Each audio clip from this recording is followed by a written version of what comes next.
বন্ধু বান্ধৱীসকল IOCL recruitment 2025 assistant officer ফাইনেন্সত post আহি গৈছে। অনলাইন এপ্লাই কৰিব পাৰিব আপোনালোকে। ইয়াতে চাওক IOCL ৰ পৰা আহিছে আৰু লাষ্ট ডেট আছে 18 মাৰ্চ 2025। ইয়াতে যোনটো ৰিলিজ এমপ্লয়মেণ্ট নটিফিকেশ্যন হয় সেইটো আপোনাৰ এছিষ্টেণ্ট অফিচাৰ গ্ৰেড AD পোষ্টৰ কাৰণে হয়। ইন ফাইনেন্স ফাংচনত আছে IOCL অৰ্থাৎ Indian oil corporation limited. Interested কেণ্ডিডেটে এপ্লাই কৰিব পাৰিব থ্ৰু অনলাইন। এতিয়া চাওঁ আহক নেম অফ দ্য পোষ্ট যোনটো আছে assistant officer grade AD in finance function. আৰু নাম্বাৰ অফ পোষ্টটো মানে এইটো মেনশ্যন নাই, যিহেতু এইটো একজেক্টলি ক'ব পৰা নহ'ব। এজ লিমিটটো যোনটো আছে আপোনাৰ কেণ্ডিডেটৰ জেনেৰেল আৰু ইকনমিকেলি উইকাৰ ছেকশ্যনৰ category should not more than 30 years age on 30 June 2025। Age relaxation category আছে ইয়াতে SC ST 5 years, OBC 3 years, PWD under reserve এইকেইটা চাই ল'ব আপুনি প'ষ্ট কৰি পেলাই। আৰু এডুকেশ্যনেল কোৱালিফিকেশ্যন কি লাগিব? 3 years graduation in any discipline obtain as full time regular course from institute college universities deemed university recognise by AICTC UGC। Minimum passing percentage হ'লে হ'ল। আণ্ডাৰ ৰিজাৰ্ভ EWC কাৰণে 55, SC ST PWD কাৰণে 50%। Candidate must also' have passed CA intermediate CMA intermediate from CA CMA institute respectively. ঠিক আছে, ইয়াতে working এক্সপিৰিয়েঞ্চটো লাগিব আপোনাৰ at least 3 years relevant working experience finance ফাংচনত age on 31st January 2025। Only such working experience will be considered valid for the position which had been obtained relevant field declaration of a result of CA intermediate CMA intermediate।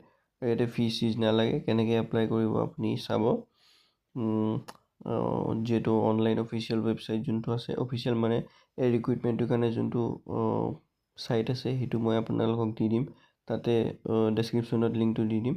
তাতে আপুনি new user registration কৰিব লাগিব। তাৰপৰা online application form fill up হ'ব। তাতে personal details education ইনষ্টিটিউশ্যনৰ details দিব লাগিব। ফি pay' কৰিব লাগিব যদি আছে, আৰু প্ৰিণ্ট আউট এটা ওলাই ল'ব লাগিব এপ্লিকেশ্যন ফৰ্মখনৰ, যোনটো ইম্পৰ্টেণ্ট হয়। ইম্পৰ্টেণ্ট ডেট যোনটো 25 ফেব্ৰুৱাৰীৰ পৰা আৰম্ভ হ'ব আৰু শেষ হ'ব 18 March 2025।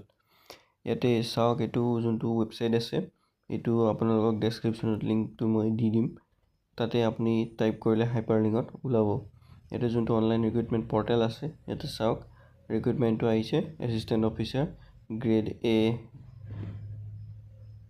In finance function 2025। Advertisement date আছে 25 ফেব্ৰুৱাৰী 2025 আৰু এপ্লিকেশ্যন ডেট আছে 25 ফেব্ৰুৱাৰী 2025 পৰা 18 মাৰ্চ 2025 আপ টু 5 PM। ঠিক আছে, ইয়াতে দেখিছে ইভেণ্টটো যিটো আপোনাৰ বাটন ইয়াতে বনাইছে নিউ ৰেজিষ্ট্ৰেশ্যনৰ কাৰণে। আপুনি নিউ ৰেজিষ্ট্ৰেশ্যন কৰিব লাগিব। যিহেতু নিউ ৰেজিষ্ট্ৰেশ্যন আপুনি কেনেকৈ কৰিব, নিউ ৰেজিষ্ট্ৰেশ্যনৰ যোনটো ৱেবছাইট হয় এইটো হয়। ইয়াৰ যোনটো লিংক আছে মই আপোনালোকক ডেছক্ৰিপশ্যনত দি দিম। ইয়াতে দেখিছে এইকেইটা আপুনি ফিল আপ কৰিব লাগিব। পাছপৰ্ট দিব লাগিব আৰু কেণ্ডিডেট নেমটো দিব লাগিব। 10th চাৰ্টিফিকেটত যোনটো আছে সেইটো দিব লাগিব। মোবাইল নাম্বাৰ এণ্টাৰ কৰিব লাগিব। পাছপৰ্ট দিব লাগিব। তাৰপিছত ৰেজিষ্টাৰ কৰি ল'ব। ৰেজিষ্টাৰ কৰাৰ পাছত আপুনি লগ ইন কৰিব লাগিব। লগ ইনৰ যোনটো ছাইট আছে সেইটো আপোনালোকক ডেছক্ৰিপশ্যনত লিংকটো মই দি দিম। লগ ইনৰ যোনটো ছাইট হয় সেইটো মই আপোনালোকক গৈ পেলাই দেখাই দিছোঁ। ইয়াতে চাব আপোনাৰ যোনটো ফাৰ্ষ্ট ৰিক্ৰুইটমেণ্টৰ পোষ্ট আছিল ছাইট পোষ্ট আছিল, তাতে আপোনাৰ লগ ইন অপশ্যন আছে। ইয়াতে যিহেতু ওলাই আছে এছিষ্টেণ্ট অফিচাৰ এইটো দেখিছে গ্ৰেড AO। তাতে আপুনি ইমেইল ID এণ্টাৰ কৰিব লাগিব আৰু পাছপৰ্টটো দিব লাগিব। যোনটো পাছপৰ্ট ক্ৰিয়েট কৰিছিলে তাতে দিছিলে ইমেইল ID দিছিলে সেইটোৱে দিব লাগিব। দি পেলাই আপুনি তলত চাব পাৰে এটা কাপচা আছে সেইটো ফিল আপ কৰিব লাগিব আৰু লগ ইনটোত প্ৰেছ কৰিব লাগিব। তাৰ পৰা আপোনাৰ নেক্সট যোনখিনি ডিটেইলছ আছে সেইখিনি আপুনি ফিল আপ কৰিব লাগিব। গতিকে বন্ধুসকল এনেকেই এইটো ৰিক্ৰুইটমেণ্টৰ এপ্লিকেশ্যনখন ফৰ্ম ফিল আপ কৰিব পাৰিব। আৰু ইয়াতে হেল্প ডেস্কৰ মানে ছাৰ্ভিচো দিয়া আছে ছাইটটোত। ইয়াতে গৈ পেলাই আপুনি চাই ল'ব যদি কিবা আপোনাৰ মিষ্টেক হৈছে বা ভুল হৈছে। ডেছক্ৰিপশ্যনত মই সকলো লিংক দি দিম।